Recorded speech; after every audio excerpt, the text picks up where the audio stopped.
গ্রামে যাচ্ছি। হঠাৎ গ্রামে কেন? আমার শ্বশুর খুব অসুস্থ। আমার বস 2 দিনের খুব আর্জেন্ট ছুটি দরকার ছিল। মেয়ের ছুটি তো দেওয়া যাবে না। বস আমার গ্রামে যেতে হবে, আমার শ্বশুর খুব অসুস্থ, ছুটিটা খুবই আর্জেন্ট। শ্বশুর অসুস্থ, বাবা তো না। চিন্তা করো, কোথায় রাজরানী, কোথায় চাকরি, কোথায় আমি আর কোথায় মীরা, বুঝলো? স্বামীর গ্রামে ফেরার কিছুদিনের মধ্যেই হঠাৎ তার বাবার মৃত্যু। কিন্তু এটা কি সত্যি স্বাভাবিক মৃত্যু, নাকি এর পিছনে লুকিয়ে আছে ফাহাদের ভয়ঙ্কর ষড়যন্ত্র? অন্যদিকে মীরা যখন ফাহাদের আসল চেহারা জানতে পারে, তখন সে নিতে যাচ্ছে এমন এক সিদ্ধান্ত যা পুরো গল্পটাই বদলে দিতে পারে। 47 ও 48 নম্বর পর্বে আসতে চলেছে এমন কিছু ধামাকা টুইস্ট যা হতে পারে এই নাটকের সবচেয়ে চমকে দেওয়া শেষ অধ্যায়। আপনারা ইতিমধ্যেই 47 নম্বর পর্ব দেখে ফেলেছেন, আর সেই পর্বের পর থেকেই সবাই অপেক্ষা করছেন 47 এবং 48 নম্বর পর্বে ঠিক কি ধামাকা হতে চলেছে। আজকের এই ভিডিওতে আমরা বিস্তারিত কথা বলবো 47 ও 48 নম্বর পর্বে কি কি ভয়ঙ্কর টুইস্ট অপেক্ষা করছে এবং কেন এই দুইটি পর্ব হতে যাচ্ছে নাটকের সবচেয়ে ইমোশনাল ও রহস্যময় পর্ব। ভিডিও শুরু করার আগে ছোট্ট একটা অনুরোধ, আপনি যদি এখনো আমাদের চ্যানেলটি সাবস্ক্রাইব না করে থাকেন তাহলে এখনই সাবস্ক্রাইব করে পাশের বেল আইকনটি অন করে দিন, কারণ এই চ্যানেলে আমরা নিয়মিত বাংলাদেশের জনপ্রিয় নাটকের নতুন পর্বের বিশ্লেষণ, টুইস্ট ও আপডেট নিয়ে ভিডিও দিই। আর অবশ্যই কমেন্টে লিখে জানাবেন আপনি বাংলাদেশের কোন জেলা থেকে এই ভিডিওটি দেখছেন। নাটকের 47 নম্বর পর্ব শুরু হয় এক আবেগ ঘন মুহূর্ত দিয়ে। অনেক ঝড়ঝাপটার পর অবশেষে স্বামীর গ্রামে ফিরে আসে। দীর্ঘদিন পর ছেলেকে সামনে দেখে স্বামীরের বাবা নিজের ভুল বুঝতে পারেন। এতদিন তিনি স্বামীরকে ভুল বুঝেছিলেন, তার সিদ্ধান্তকে অবহেলা করেছিলেন। অবশেষে তিনি ছেলের কাছে ক্ষমা চান। এই দৃশ্যটি ছিল পুরো নাটকের অন্যতম সবচেয়ে আবেগপূর্ণ মুহূর্ত। কিন্তু এখানে একটা বড় টুইস্ট আছে। স্বামীর শুধু বাবার কাছে ফিরে আসেনি, তার ফিরে আসার পেছনে লুকিয়ে আছে অন্য এক উদ্দেশ্য। শহরের সবকিছু ছেড়ে মেহেরিনও নিজের চাকরি থেকে ইস্তফা দিয়ে স্বামীরের সাথে গ্রামে চলে আসে।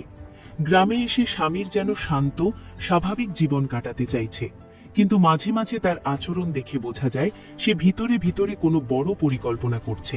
বিশেষ করে ফাহাদের প্রতি তার রাগ এবং সন্দেহ এখনো শেষ হয়নি।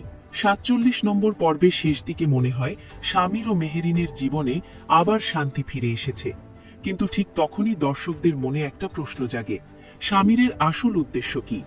এই শান্তি কি সত্যি স্থায়ী? এরপর শুরু হয় 48 নম্বর পর্ব, আর এখানেই গল্প নেয় এক ভয়ঙ্কর মোড়। গ্রামে ফেরার কিছুদিনের মধ্যে হঠাৎ অসুস্থ হয়ে স্বামীরের বাবা মারা যান। এই মৃত্যু স্বামীরকে পুরোপুরি ভেঙে দেয়। যদিও মৃত্যুর আগে বাবার সাথে তার সব ভুল বোঝাবুঝি মিটে যায়, তবুও বাবাকে হারানোর কষ্ট তাকে ভিতরে ভিতরে অপরাধ বোধে পুড়তে থাকে। ঠিক এই সময়ে শুরু হয় নতুন সন্দেহ। স্বামীর জানতে পারে তার বাবার ব্যবসা ও কোম্পানি হঠাৎ করে দেউলিয়া হয়ে গেছে। বিভিন্ন তথ্য খুঁজতে গিয়ে সে বুঝতে পারে এই ঘটনার সাথে জড়িয়ে থাকতে পারে ফাহাদের কিছু রহস্যময় পদক্ষেপ। এই সন্দেহ থেকেই শুরু হয় নতুন পরিকল্পনা। স্বামীর শহরে ফিরে আসে, এবার তার সাথে যুক্ত হয় সায়রা। দুজন মিলে গোপনে শুরু করে ফাহাদের বিরুদ্ধে প্রমাণ জোগাড়ের পরিকল্পনা। তারা ধীরে ধীরে বের করার চেষ্টা করে ফাহাদের সব দুর্নীতি এবং ষড়যন্ত্রের সত্য। অন্যদিকে ফাহাদের ব্যক্তিগত জীবনেও শুরু হয় বড় ভাঙন। ফাহাদের আচরণ এবং তার লুকানোর সত্য জানতে পেরে মীরা ধীরে ধীরে তার থেকে দূরে সরে যেতে শুরু করে। আর 48 নম্বর পর্বের শেষ দৃশ্যে দেখা যায় মীরা অবশেষে সিদ্ধান্ত নেয় ফাহাদকে ছেড়ে চলে যাওয়ার। এই দৃশ্যটি ছিল পুরো নাটকের অন্যতম সবচেয়ে ইমোশনাল মুহূর্ত। দর্শকদের জন্য কিছু বড় প্রশ্ন, স্বামীর কি সত্যিই প্রতিশোধ নেওয়ার জন্য গ্রামে ফিরেছিল, নাকি তার অন্য কোনো গোপন পরিকল্পনা আছে? স্বামীরের বাবার মৃত্যুর পিছনে কি সত্যি ফাহাদের হাত আছে, নাকি এটা শুধুই একটা কাকতালীয় ঘটনা? মেহেরিন কি স্বামীরের প্রতিশোধের পরিকল্পনা সম্পর্কে সবকিছু জানে, নাকি স্বামীর এখনো তার কাছেও কিছু লুকিয়ে রাখছে? নাটকের শেষ দৃশ্য যেন একটা বড় আভাস দিয়ে যায়, শেষ পর্ব খুব শীঘ্রই আসছে। আর সেই পর্বে অপেক্ষা করছে আরো বড় নাটকীয় সংঘর্ষ, সত্য প্রকাশ এবং চমকে দেওয়া টুইস্ট। আগামীকাল দুপুর ঠিক 12টার সময় এটা আমাদেরই গল্পের 47 ও 48 নম্বর পর্ব প্রকাশ হতে পারে। তাই এই ভয়ঙ্কর টুইস্ট, প্রতিশোধ আর রহস্যের শেষটা দেখতে হলে এখনই চোখ রাখুন আমাদের এই চ্যানেলে, কারণ শেষ পর্বে কি হতে চলেছে তা হতে পারে পুরো নাটকের সবচেয়ে বড় চমক। ধন্যবাদ সবাইকে। আল্লাহ হাফেজ।